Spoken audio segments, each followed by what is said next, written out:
ओम शांति छात्रों, आज हम अनुच्छेद लेखन पाठ पढ़ने जा रहे हैं। अनुच्छेद लेखन किसे कहते हैं, अनुच्छेद लिखने के उद्देश्य क्या हैं और अनुच्छेद कितने प्रकार के होते हैं तथा एक अच्छे अनुच्छेद लेखन में किन महत्वपूर्ण बिंदुओं को हमें अपने ध्यान में रखना है, इन सब विषयों पर हम विचार करेंगे।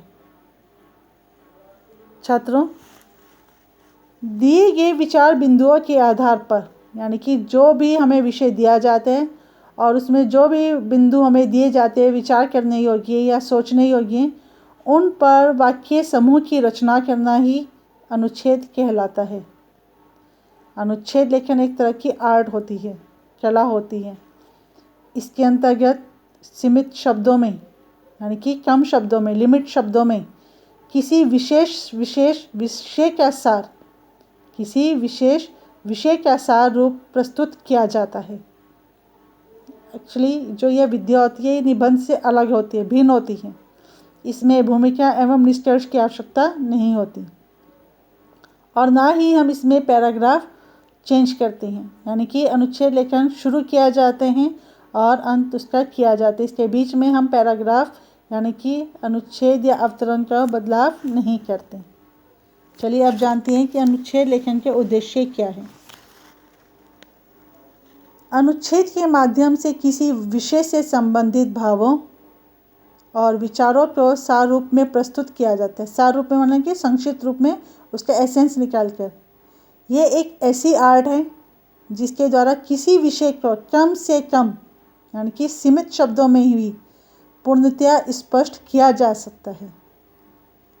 ठीक है, अब जानते हैं अनुच्छेद के प्रकार कितने होते हैं। पहला प्रकार है बेटा इसमें वर्णनात्मक, यानी कि वर्णन करने वाले। किसी वस्तु, किसी स्थान, व्यक्ति अथवा किसी भी दृश्य का वर्णन करने के लिए जो हमें विषय मिलते हैं वो वर्णनात्मक अनुच्छेद लेखन का हिस्सा माने जाते हैं। दूसरा है विचारात्मक अनुच्छेद। जो भी विषय दिया जाता है जिस पर हम विचार करते हैं, जैसे हमने आत्मविश्वास दे दिया, सत्संगति दे दिया, ये ऐसे विषय जिनके ऊपर हम अपने विचारों के आधार पर जो भी हमने विषय पढ़ा है या जो भी हमने ज्ञान अर्जित किया उसके आधार पर विचारों की अभिव्यक्ति की जाती है।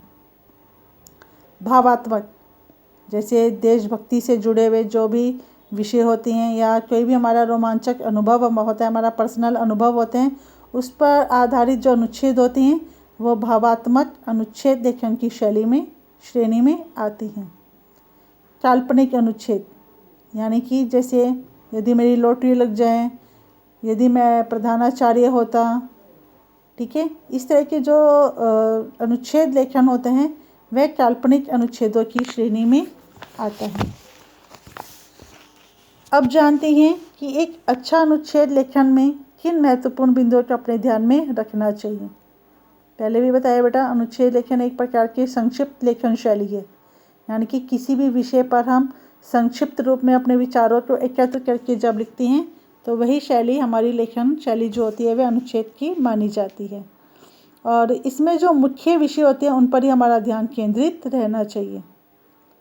दूसरा, अनुच्छेद में अनावश्यक प्रसंग नहीं होने चाहिए, यानी कि अननेसेसरी अपनी बातों को बढ़ाना या अपने विषय से हट जाना, ये सब चीज़ों के इसमें समावेश नहीं होता। यानी कि जो अनावश्यक है, जो ज़रूरी नहीं है, उन प्रसंगों को और उन जो है वो पंक्तियों को लिखना इसमें आवश्यक नहीं होता है। सभी वाक्य एक दूसरे से घनिष्ठ संबंध रखने चाहिए। ये नहीं कि आपको जहाँ भी याद आया आपने उस लाइन को वहाँ पर लिख दिया। एक लाइन के साथ दूसरी लाइन बंधी भी होनी चाहिए, उसका जो है वो कि अर्थ निकलना चाहिए। भाषा बहुत सरल होनी चाहिए, स्पष्ट होनी चाहिए और प्रभावशाली होनी चाहिए। वर्त नहीं, यानी कि स्पेलिंग और विराम चिन्हों और शुद्ध भाषा का प्रयोग होना चाहिए। हम शुद्ध भाषा पर भी ध्यान नहीं देते हैं और अधिकतर हम लोगों में देखा जाता है कि बच्चे जो है वो विराम चिन्हों का प्रयोग नहीं करते। तो अनुच्छेद लेखन के समय हमें विराम चिन्हों पर भी बहुत ध्यान देना होता है। कहाँ पर हमारा पूर्ण विराम आएगा, कहाँ पर अल्प विराम की आवश्यकता है, कौन सा जो वाक्य है उसे उद्धरण चिन्ह में लिखा जाना चाहिए, इन सब बातों पर हमें बहुत अधिक ध्यान देना होता है। और जो हमारी स्पेलिंग होती है, इनकी जो मात्राएं होती हैं वह भी बहुत ध्यानपूर्वक लगानी चाहिए।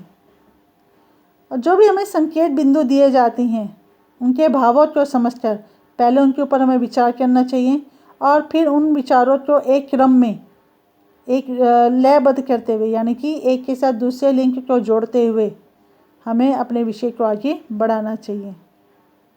ठीक है बेटा, ये जो आपको इसमें दिखाई दे रहे हैं ये सब आप अपनी हिंदी लैंग्वेज की नोटबुक में लिख लीजिएगा और जो विषय आपके अनुच्छेद लेखन के लिए दिया जा रहा है उस विषय पर आप अनुच्छेद लेखन लिखेंगे, जिसमें जो विचार बिंदु दिए जाएंगे वो केवल आपके विचार करने के लिए, उन्हें हेडिंग नहीं बनाना है।